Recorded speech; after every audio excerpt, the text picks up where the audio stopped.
শুরুতে ক্রিকেট প্রসঙ্গ। ভারত পাকিস্তান চলমান সংঘাতের জেরে পাকিস্তান অবস্থানরত বাংলাদেশের দুই ক্রিকেটার নাহিদ রানা ও রিশাদ হোসেনের নিরাপত্তা নিশ্চিতে পিএসএল কর্তৃপক্ষের কাছে অনুরোধ জানিয়েছে বিসিবি। এই মুহূর্তে মিরপুর শেরি বাংলা জাতীয় ক্রিকেট স্টেডিয়ামে আছেন রিপোর্টার মাকসুম আলম খান। সবশেষ খবর জানতে সরাসরি যাচ্ছি তার কাছে। আমরা যুদ্ধ চাই না, শান্তি চাই।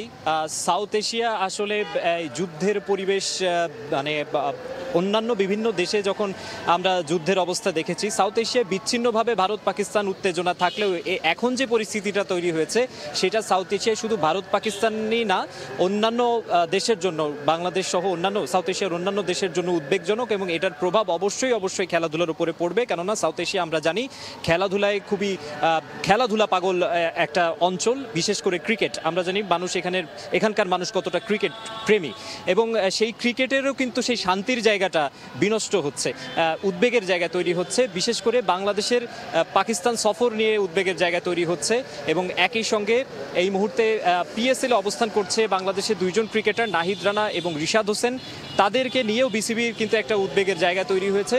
বিসিবি সভাপতির সঙ্গে আমরা ফোনে যতটুকু আলাপ করেছি, তিনি আমাদেরকে যেটি জানিয়েছেন যে সকালেই এই যে পাল্টাপাল্টি যে উত্তেজনা ভারত পাকিস্তানে তৈরি হয়েছে, এরপরেই পিএসএল কর্তৃপক্ষের সঙ্গে, পাকিস্তান ক্রিকেট বোর্ডের সঙ্গে বা হাই কমিশনের সঙ্গে যোগাযোগের চেষ্টা করা হয়েছে, এবং পিএসএল এর যে সিইও আছেন সালমান নাসির, তার সঙ্গে কথা হয়েছে বাংলাদেশ ক্রিকেট বোর্ডের। এবং এই মুহূর্তে রাওয়ালপিন্ডিতে অবস্থান করছেন রিশাদ হোসেন এবং নাহিদ রানা। তারা পিএসএল এ খেলছেন। নাহিদ রানা এখনও পিএসএল এ অভিষেকের অপেক্ষায়। রিশাদ হোসেন 5টি ম্যাচ খেলে ফেলেছেন, এবং এই তারা যে দুটি দলে খেলছেন, অর্থাৎ পেশোয়ার জালমি এবং লাহোর কালান্দার্স, এই দুই দলের মুখোমুখি হওয়ার কথা আগামী শুক্রবার।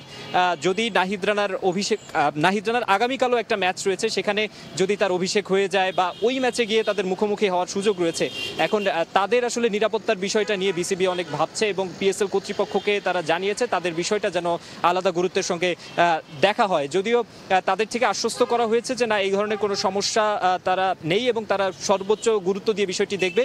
সামনে 25শে মে থেকে বাংলাদেশের পাকিস্তানের বিপক্ষে টি-20 সিরিজ শুরু হওয়ার কথা। ফয়সালাবাদ এবং লাহোরে 5টি টি-20 হবে 25 মে থেকে 3 জুন পর্যন্ত। কিন্তু সেইটা নিয়েও আসলে একটা কনসার্নের জায়গা তৈরি হয়েছে। বিসিবির সভাপতি যেটি বলছেন, এখনই আসলে এই মুহূর্তে এটা নিয়ে কমেন্ট করার মতো সময় আসেনি। আরও 2-1টা দিন অবজার্ভ করার পরে দুই ক্রিকেট বোর্ডের সঙ্গে আলোচনার ভিত্তিতে এটা নিয়ে হয়তো ফাইনালি কোনো ডিসিশন জানা যাবে। এই ছিল আমার কাছে মিরপুর শেরেবাংলা জাতীয় ক্রিকেট স্টেডিয়ামের সামনে থেকে সবশেষ খবর। আমরা সঙ্গে মিরপুর থেকে যুক্ত হয়েছিলেন রিপোর্টার মাকসুম আলম খান। জানাচ্ছিলেন পাক ভারত যে সংঘাত শুরু হয়েছে তার ভিত্তিতে পাকিস্তান অবস্থান করেছে বাংলাদেশের দুই ক্রিকেটার, তাদের সবশেষ খবর।